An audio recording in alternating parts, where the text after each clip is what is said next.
car ce n'est pas par une volonté d'homme qu'une prophétie a jamais été apportée, mais c'est poussé par le Saint-Esprit que des hommes ont parlé de la part de Dieu.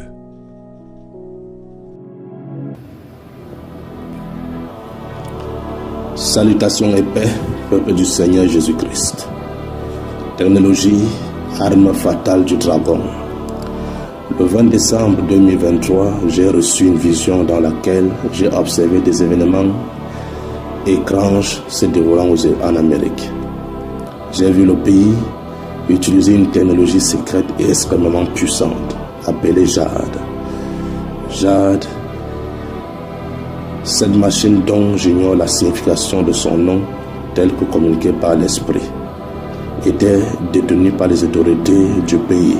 Jade, nom de code, était une arme avancée dans le temps, capable d'une puissance de destruction exceptionnelle. Grâce à cette machine, ils étaient capables de libérer une énorme quantité d'énergie dans l'air, capable de tuer tout ce qui se trouvait à proximité. Qu'il s'agisse d'humains ou d'animaux, les victimes étaient touchées par une énergie comme si elles subissaient une crise cardiaque et mouraient. Ils avaient également la capacité de manipuler le climat à leur guise, provoquant des tempêtes, de la neige et de la pluie dans des zones spécifiques. Ils pouvaient même altérer la composition de l'air grâce à des décharges électriques, foudroyant ainsi les individus. Par la suite, j'ai vu l'Amérique annoncer dans les médias qu'elle ouvrait ses portes à tous ceux qui souhaitaient immigrer. Je pouvais observer des personnes venant de toutes les nations se diriger vers ces pays, que ce soit des Asiatiques, des Européens, des Africains, des Sud-Américains ou encore des Moyen-Orientaux. À leur arrivée, le gouvernement avait construit des camps de réfugiés, des vastes espaces clôturés de grillages en fer. On leur disait que ces camps étaient temporaires et que cela leur permettrait de se préparer à s'intégrer à la société. Une fois que tous étaient regroupés dans ces camps selon les directives gouvernementales, ils ont secrètement sorti la machine Jade et l'ont dirigée vers les réfugiés. Ce fut une véritable catastrophe. Et une terrible tempête s'est abattue sur le camp des réfugiés et tous ont péri. Les médias ont tous mentionné une catastrophe naturelle qui s'est produite sans que personne ne soit blâmé, car personne ne pouvait confirmer qu'il existait cette machine secrète capable de causer d'énormes destructions. Chers frères et sœurs, il est important de noter que le dragon prépare ce monde à des événements majeurs qui perturberont la terre d'une manière choquante. La technologie sera l'une de ses armes les plus puissantes de destruction. Il est clair que l'ennemi manifestera sa colère dans les temps de la fin afin de détruire l'humanité, en particulier les chrétiens, sa cible principale. Nous devons comprendre que toute arme créée dans les ténèbres et manifestée physiquement est dirigée contre les chrétiens, spirituellement comme physiquement. Dans cette période où l'Église est véritablement en guerre contre le royaume des ténèbres, Dieu appelle tous les croyants à régner dans le spirituel, afin de manifester la domination spirituelle et physique en soumettant le monde avec la puissance de la parole de foi que nous avons reçue du Seigneur Jésus-Christ. Comme il est écrit dans les Saintes Écritures, que tout ce qui est né de Dieu triomphe du monde. Et la victoire qui triomphe du monde, c'est notre foi.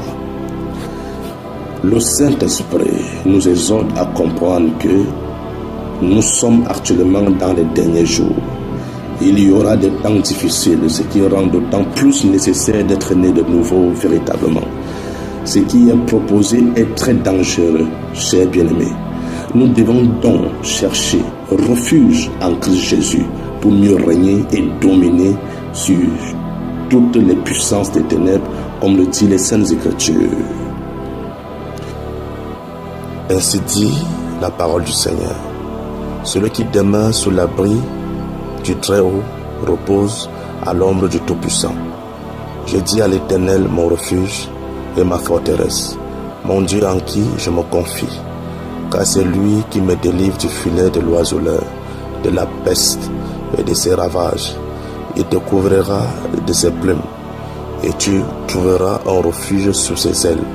Sa fidélité est un bouclier et une cuirasse.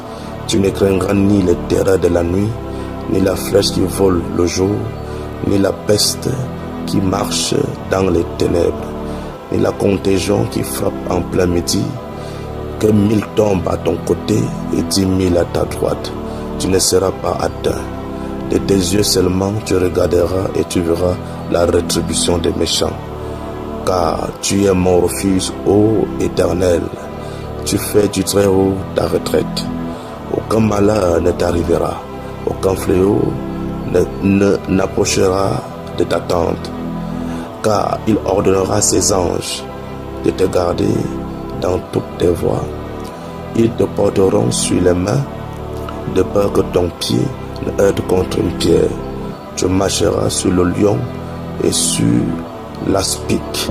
Tu fouleras le lionceau et le dragon. Puisqu'il m'aime, je le délivrerai. Je le protégerai, puisqu'il connaît mon nom. Il m'invoquera et je lui répondrai. Je serai avec lui dans la détresse. Je le délivrerai et je le glorifierai. Je le rassasierai de longs jours et je lui ferai voir mon salut. Amen. Amen. Amen. Peuple du Seigneur, lisez attentivement ce psaume, car en ce jour, cette parole de Dieu est pour nous notre salut. Que le Seigneur nous bénisse tous, fils de Salem.